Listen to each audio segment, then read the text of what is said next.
Happy Thanksgiving. I'm on my way to the Chesterfield Turkey Trot in Chesterfield, Missouri, which is about 5 miles from where my mother is hosting us. And it's freezing. It is about 29 degrees Fahrenheit. I guess that's like -1 or -2 Celsius. But it feels like, because of the wind, is about 20 or -6 Celsius. So it's windy, it's cold, but it's a flat and fast course. We'll see how much the wind affects that. Okay, this is about 5 seconds after the start. I didn't catch the exact start because I'm wearing 2 pairs of gloves and I had a hard time fiddling with the camera.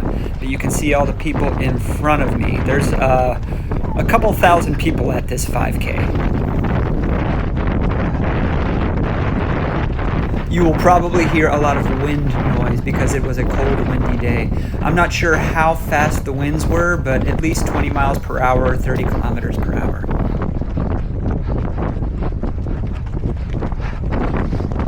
Way to push, Mike. This will be the only time I ever pass you.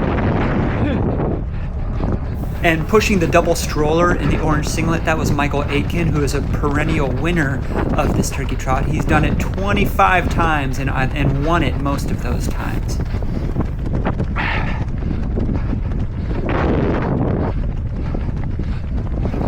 Michael is a low 16-minute, maybe sub 16-minute 5K runner, but pushing a double stroller, he's still maintaining a high 17s, 18-minute pace right now into the wind.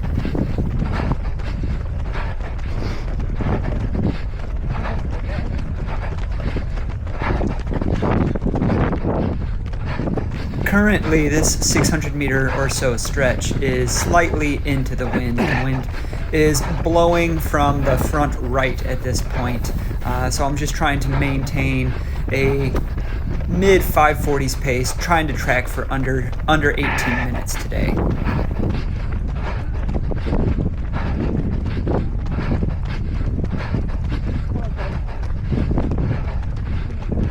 Over the course of this first mile, you'll see a lot of the field coming back to me. A lot of people like to go out hot at this 5K, and I generally tend to go out at a pretty even pace. So I'm starting to reel them in and use them for some wind blockage while I can. That's a good thing about Michael having that stroller, is I can get behind him to block some wind if I need to.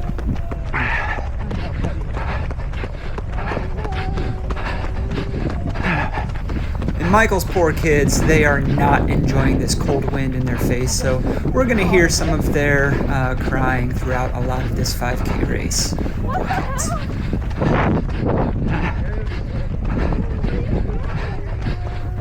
And coming out of nowhere on the right, that is Lucas Amador. He's about 19 years old, and I'm wondering why he was surging out of nowhere, what he was doing in the first half mile of the race. But yeah, we might see him again.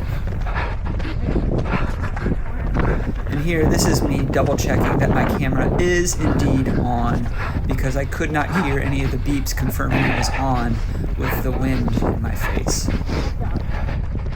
And you also got a glimpse of my shoes. I chose the Asics Metaspeed Sky Tokyo for this race because it's a great cruiser for maintaining a consistent pace over flat, fast stretches, which makes up most of this course. There are some sharp 90-degree turns, but mostly straight sections where I'm settling in to a consistently fast pace.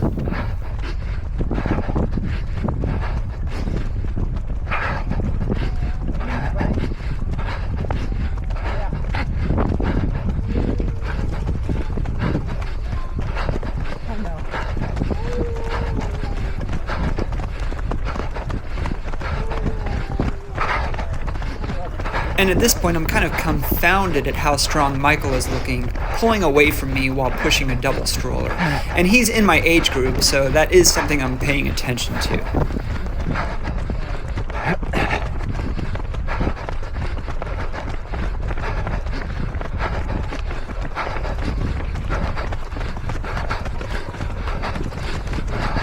And And with that left turn, I'm running parallel to the first kilometer, but the opposite direction. So I now have a little bit of a tailwind and a little bit of a break from the wind resistance, and I'm trying to kind of tuck in and see if I can get some of that speed back for a little bit less effort.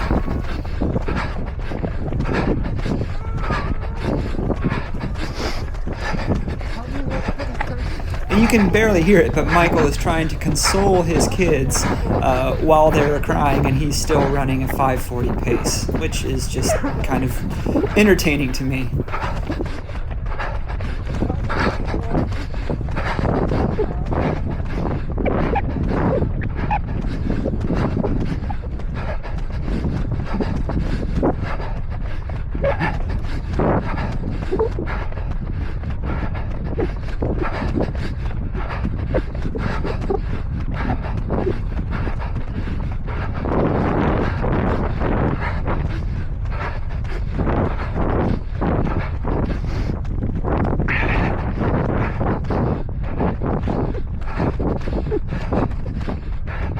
And this camera doesn't do so well with distance shots, but as I was turning north there and kind of taking a look to the north, I was looking at the thousands of people still lined up on the first kilometer of the course. That was the 1 mile split I was looking at my watch, and I saw about 5:47, which is about on pace for what I wanted to do today. Maybe hoping for a little bit faster, but I'm willing to accept a little bit of a loss of speed when I'm running into the wind.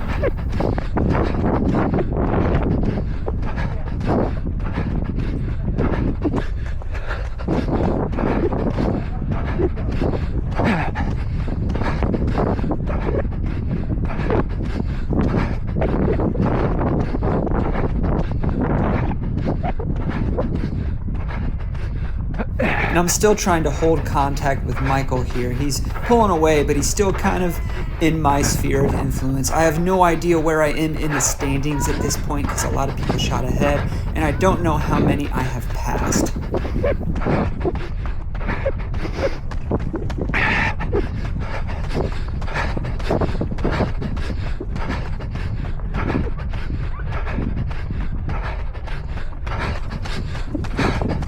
The majority of this course is around an athletic complex that's full of many baseball fields, so it's naturally flat. There's not a lot of climbing at all. There's one real hill coming up in the second mile, and we'll see that one, but mostly straight, flat stretches with a few right turns like you're seeing right here.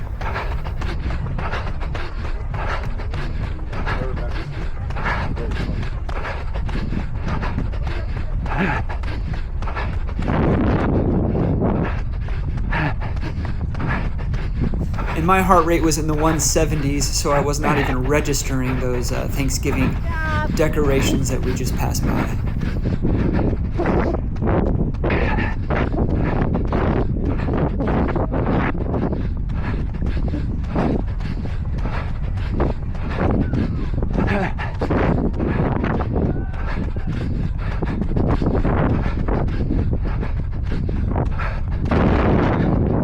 As you can tell, we are back into the wind. I know it won't last forever, but it's going to be for a good stretch here. The hardest part of the course is still coming up, but I know I'll get some relief on the last mile.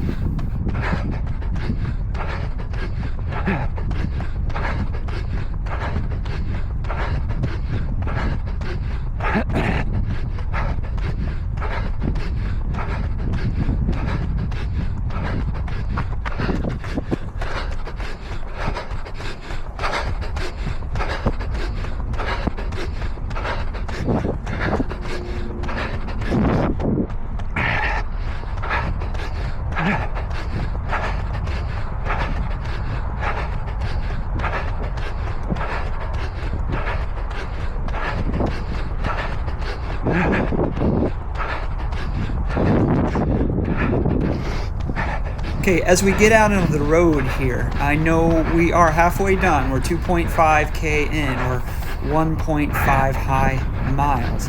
And this is the hardest part of the course because it is a gentle uphill leading over an overpass. We don't actually go over the overpass, but we have to get up even with it, and we are exposed to the headwind. However, since we're going uphill, this gives me a chance to catch Michael because he's having to push an extra weight.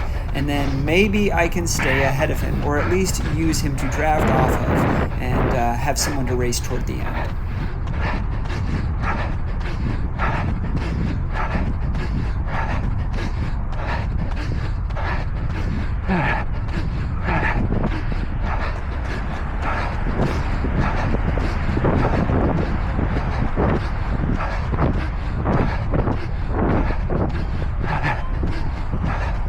And at this point, I'm getting the mental boon from closing the gap, from catching another runner, even if he is pushing a stroller. And that's going to help me kind of keep that positive energy moving forward.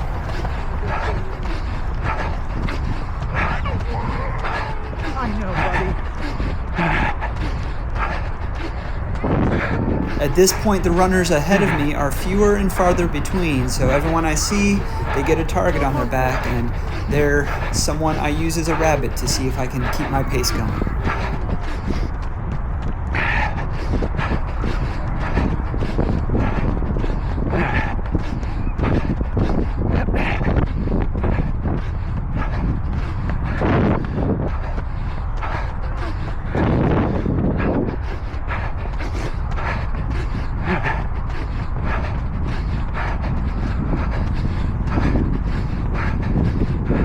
So I'm over the only real uphill on the course, and there's a little bit of a downhill on the back end of it, and I wish I could take more advantage of it, but I am still running into the wind.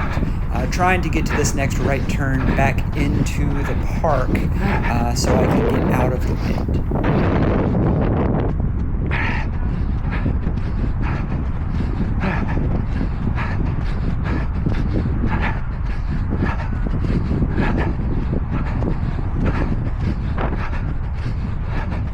I can also hear Michael catching up to me because he's getting the benefit of a downhill pulling his double stroller, and I'm going to try and keep him from catching up to me before this last flat mile.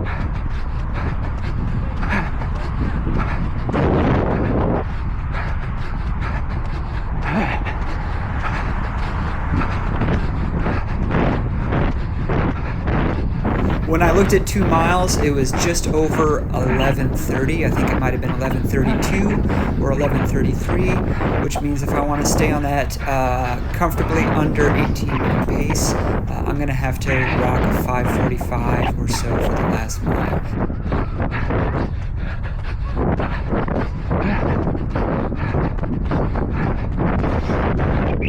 Once I climb up this little bump ahead of me, I take a right turn, and then the last mile is on flat, clear greenway with a tailwind, and it's about the best mile you could hope for at the end of a 5K.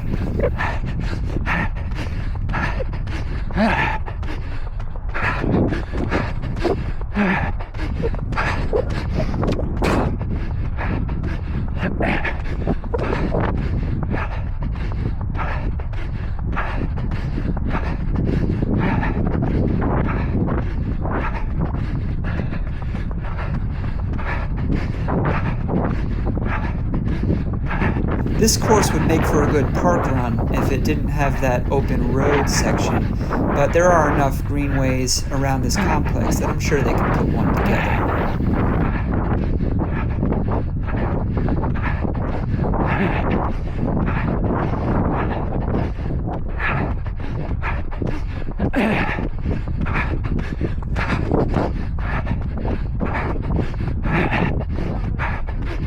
The runner in the distance who is slowly materializing in the frame, that's Lucas again. He is coming back to me, or I should say I'm catching up to him, but he's still running fast. So my worry is that I'm going to run out of real estate before I can catch him. In the right side of the frame, you can see kind of the back of the pack, the walkers and the joggers, who are still on the first mile, and you get an idea of how many people are doing this turkey trot.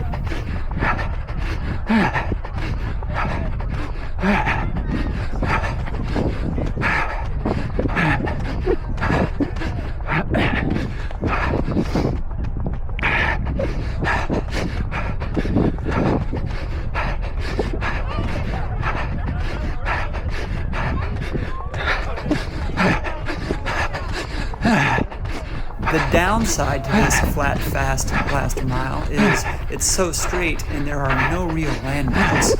So you're really just focusing on sitting in the speed and sitting in the pain until it's over.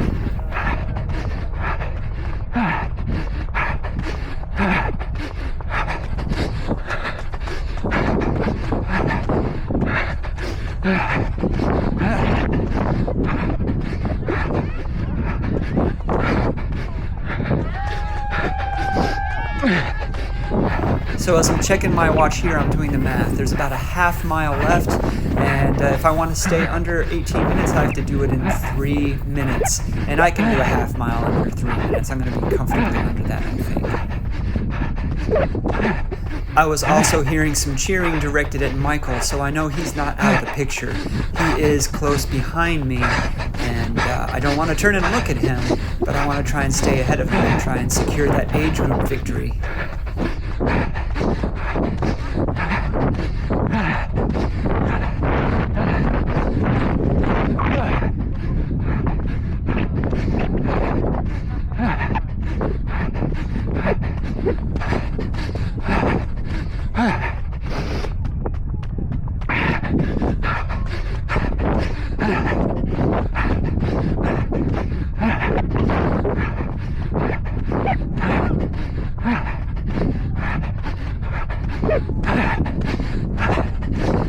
I can see the last right turn ahead of me. After that right turn, there's a slight downhill off of the greenway, and then about 300 meters into the finish line.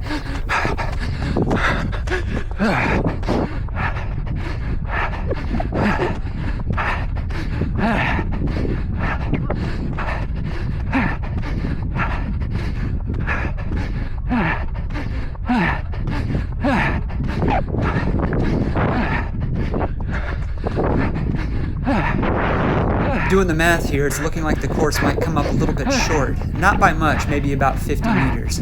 But that matters to me.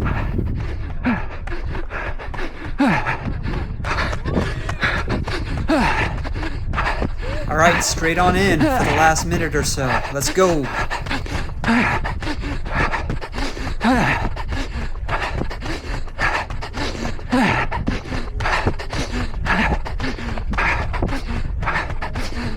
I can hear Michael closing behind me and to the left, so I'm trying to close, I'm trying to kick, I'm trying to keep him behind me. Come on, Chaz.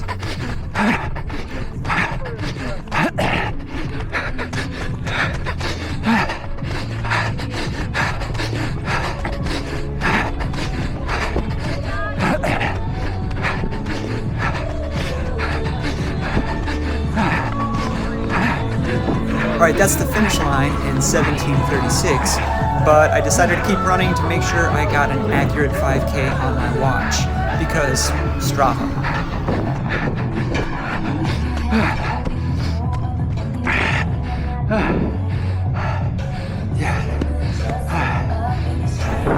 Okay, finished the Chesterfield Turkey Trot 5K. They gave me a 17:36, which is pretty fast.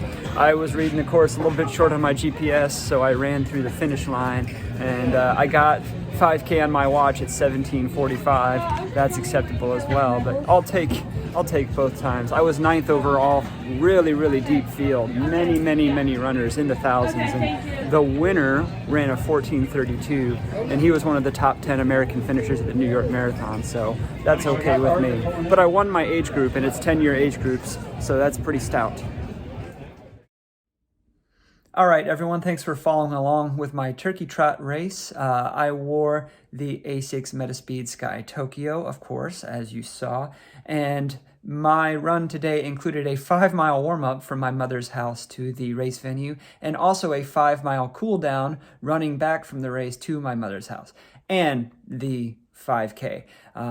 It was close to 14 miles that I did today in this shoe, and I had some decent time on foot. So I think this shoe can do what the Sky Paris does, but I think it's suitable for longer time on foot. And I've been saying that about the Tokyo series.